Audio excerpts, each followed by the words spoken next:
Now the sit command is a very common command. Everyone gets their dog to sit. It's the first thing they do. But I've found that it is not the most useful command. It's not a command where the dog can be comfortable for any great length of time. That's why when I need a stationary command, I always use the down command. But we'll show you how to do this command because it is a good place to start working with the dog.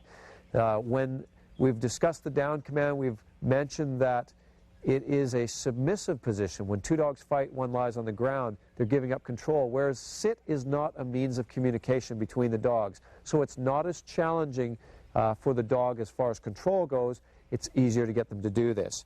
Now, it's also important when we give these commands that we are clearly giving both a verbal and a visual signal. For the sit command, I simply raise a hand like this as I say the word. So, he's done it for it already, but sit. We want to make sure our tone is loud enough the dog hears us. We're not asking the dog, we're telling the dog what it is that we want. When we give the command, hold the hand still for 2 full seconds so that the dog can clearly see what we've expected of them. If they are distracted when we give the verbal part of the command, at least they can look back up and see what it was that we've asked them to do. So you would give the command, sit, wait, 1,000, 2,000. Now at this point, if the dog has sat, lower your hand, then you can wait and give them a bit of praise. Now, if they have not responded at the end of that 2 seconds, then what you would do is you would move your hands in close on the leash and starting softly with all our corrections and gradually increasing the firmness, we would take the line, snapping up and back towards the rear end of the dog, and this would force the dog into the sit position. We can also start with one hand on the line. Now if the dog was standing here and we had asked to sit and he has not sat, so we reach in with one hand, get you up again, Izzy, and put your hand on his haunch here. As you push down, you're going to pull back with the other line. So you would do this here, now putting the dog into position.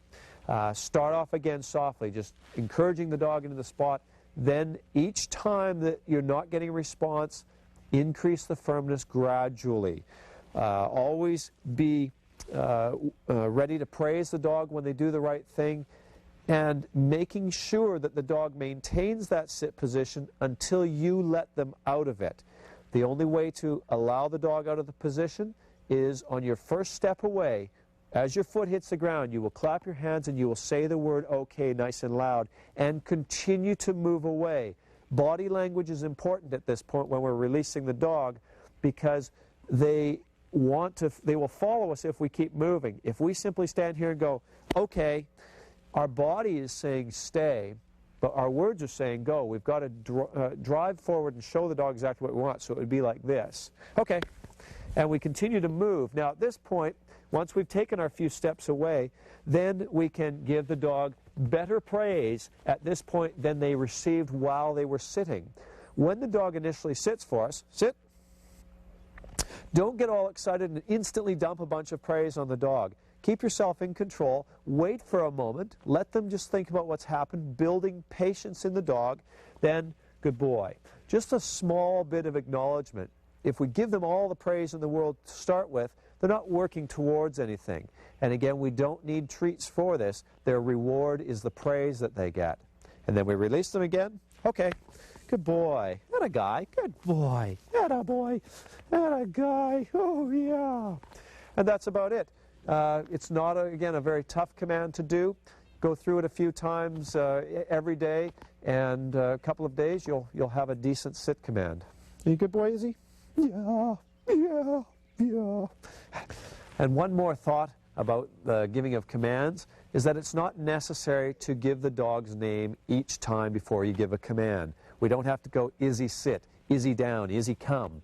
Izzy knows that the words that you're using, sit down and come, given in a certain tone, are directed at him. Now, if you have a few different dogs, you will eventually need to use their names so that they can understand which dog in particular in a group that you're talking to. But if you just have one dog, don't believe that that dog cannot respond to you if you don't give their name first. They know you're talking to them.